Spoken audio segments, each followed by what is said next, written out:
Subway, Eat Flesh by Smiley Attack. Welcome to Subway, I'd always say in my friendliest voice, flashing my fakest smile. I've practically been wasting away in a subway in northern Nebraska for the last 2 years, working from 9 to 5, making a whopping $9.62 an hour. My part-time position soon turned permanent after my divorce was finalized. She just decided one day she wasn't happy, and it resulted in her taking everything and leaving. I haven't heard from her since. Well, no one has. I suppose I shouldn't bore you with my origins, though. That's not why you're here. That's not why I'm writing this. You see, this all started with my manager's pestering. He said he wants to empathize the company's open-mindedness to new creations. Hell, he even went as far as stealing other restaurant slogans, hanging handmade signs outside saying, "You can have it your way at Subway." We all pondered around the subject of his sudden enthusiasm for store promotion. Midlife crisis, divorce, corporate pressure. Whatever the reason, he was crazy about the topic. And it was driving us crazy talking about it.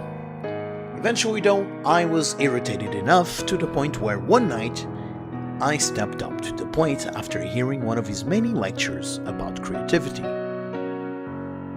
I introduced it as senatorial sub. I told him it was an idea I came up with after Molly left. And it was. She just had more involvement in its creation than you'll ever know. It was a mundane sub, really. Lettuce, cheese, tomato, but it wasn't your typical biff in it. He was hesitant as the words left my mouth, but I reassured him by saying I raised cattle and I would supply it free of charge, and from that moment on, he was in. I'm sure you already know the story. I'm sure my face is being blasted all over the news. I'm sure you're calling me a sick bastard. But from that moment on, I had a moment of clarity. This gave me a purpose, and as the customers flooded in and complimented my work, my purpose only flourished into a duty, and I obsessed over my cooking. For once, something I did was good. For the first time in those 2 years, I felt important, special, a key member, and no one could take that away. I'm sorry.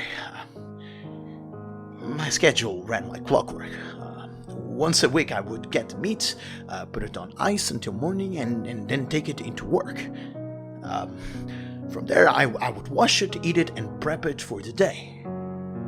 No one questioned it, and I liked it that way. But today was different. Today my coworker, Abby, showed up early, leaving me unable to refill the stock for our new demanded item. Although after tonight, I don't think it'll be on the menu for much longer. By the time I had a chance to go back onto my car, the meat was already tainted, but that's what I get for leaving it sit in the sun, I guess.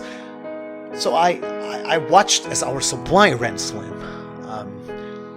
We sold our last senatorial sub to an elderly lady, and we were forced to turn away customers who desperately asked for our new item. And as soon as Abby told me she was going out on lunch, I knew what I had to do. As I stared at the customer eating the remnants of our supply. "Hey, did that lady leave while I was on lunch? Her food's still here," Abby asked, pointing at the empty table with food still on it.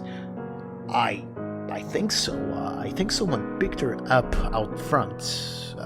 Hey, did you see the new sign for Mills out there?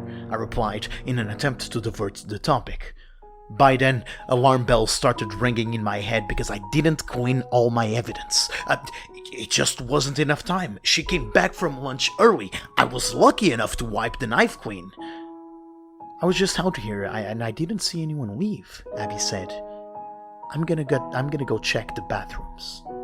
As soon as I heard the bathroom door close, I grabbed my coat and I sprinted for the door.